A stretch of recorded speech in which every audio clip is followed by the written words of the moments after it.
السلام عليكم ورحمة الله وبركاته. صاحبي الكسو دوادا مستميرة channel. عيد مبارك بان idin leenahay meel kasta dunida ka joogtaan. Farxad iyo caafimaad ku ciida dhammaantiin. Maanta waxaynu dalxiisaynaa waxna ka ogaanaynaa taawarka caanka ee Eiffel iyo sida uu goob dalxiiso caan ku noqday. Fadlan haddaba share fiidiyogan haddaad nagu cusub tahayna subscribe noo taaba channelka.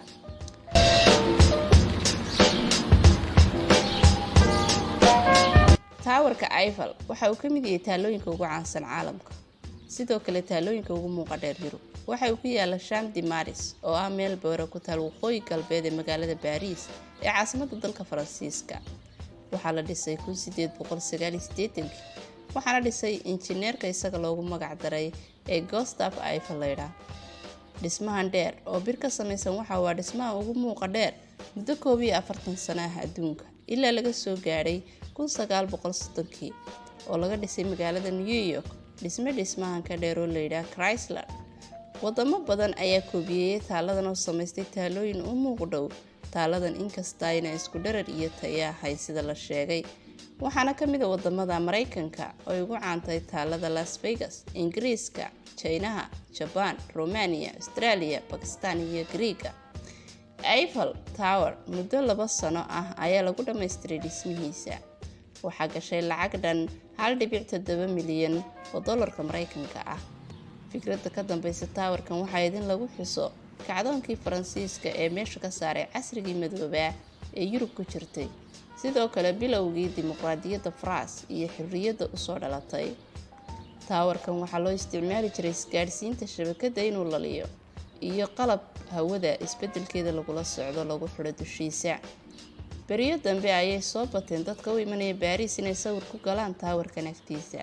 Dabadeedna xukuumadda Faransiisku waxay aragtay in meeshan dhaqaale ka samaysmi karo waxayna u bedeshay gabigiisaba goob dalxiis oo lacag badan soo saara sanad kasta.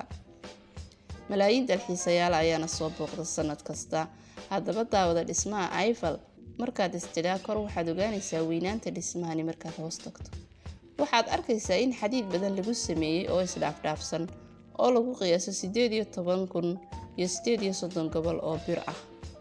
Waxay ishaadu qabanaysaa masaabiirta tirada beeshay ee gaadhaysa 2 milyan ee labadii birood ee isku imanayaba isku haya.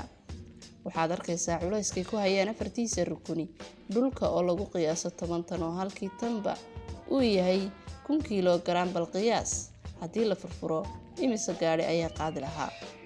Taalada Eiffel dhererkeeda oo ishu aanay qabanayn haddaad hoos joogto waxa la sheegay inay tahay 324 mitir ilaa fikta yar sare marka lagu daro.